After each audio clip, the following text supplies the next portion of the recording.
Hi, sweetheart. I'm going to read out of The Guiltless World, The Function of Time.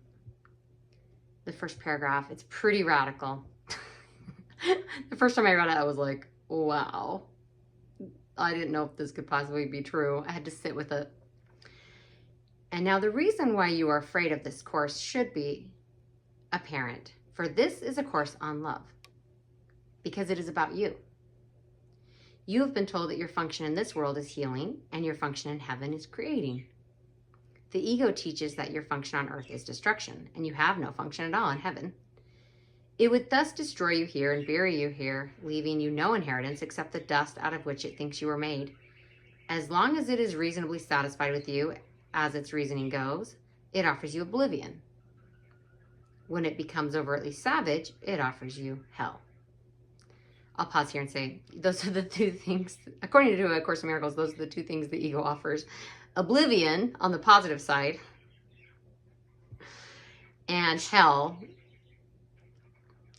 when the ego becomes mean. And all of us have that potential to be very self-cruel. Yet neither oblivion nor hell is as unacceptable to you as heaven. Your definition of heaven is hell and oblivion, and the real heaven is the greatest threat you think you could experience. For hell and oblivion are ideas that you made up, and you are bent on demonstrating their reality to establish yours. If their reality is questioned, you believe that yours is. For you believe that attack is your reality, and that your destruction is the final proof that you were right. I'll stop there and let's talk about this concept, because I remember reading that and being like, wow, this is really not painting a flattering picture of the human psyche, of the human ego. There's another line in A Course in Miracles that really stuck with me, and it's that you can be right or you can be happy, but you cannot be both. Right, according to the ego. Because the ego has such an intense desire to be right that it would give up any chance for happiness to be right, which is insane. And in reality, A Course in Miracles isn't telling us to choose some kind of delusional, untrue, Pollyanna thought system.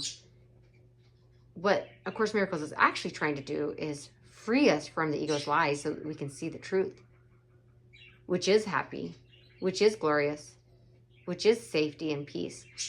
But on some level, according to A Course in Miracles, we don't actually want that. We are more scared of heaven than we are of hell, because hell is of our own creation, and so it's ours. We feel ownership of it. And I know that sounds pretty twisted, and certainly it took me a long time to wrap my head around that. But I could see it in little tiny ways in my own life where I would choose being right over being happy, where I would go into pride or insistence that it had to be my way or the highway, insistence that I had been wronged and that others were bad. I couldn't wrap my head around the idea that everything is actually okay. Because I'm looking out into the nightmare and going, this looks horrible. This is not okay. A Course in Miracles works on different levels. And it talks about this, how the Holy Spirit, the inner guide, can help you look past the delusion. But if you want to, if you're willing, but it cannot force you to wake up from the nightmare. So that is where free will comes in. We have to have that willingness if we want to let go of the nightmare. And what's keeping most of us away from that is that neither oblivion nor hell is as unacceptable to you as heaven. In paragraph 3, under the circumstances, would it not be more desirable to have been wrong, even apart from the fact that you were wrong? While it could perhaps be argued that death suggests there was life, no one would claim that it proves there is life. Even the past life that death might indicate could only have been futile if it must come to this, and needs this to prove that it was at all. You question heaven, but you do not question this. Yet, you could heal and be healed if you did not, if you did question it. And even though you know not heaven, might it not be more desirable than death? Have you been as selective? You have been as selective in your questioning as in your perception. An open mind is more honest than this.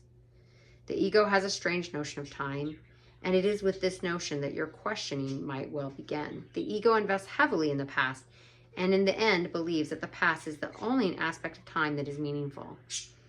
See, that's very interesting, because I'll pause here and say, because A Course in Miracles talks about that the past actually has no meaning, but our ego invests so much meaning in it. Remember that its emphasis on guilt enables it to ensure its continuity by making the future like the past and thus avoiding the present. Wow. I'll just pause here and say,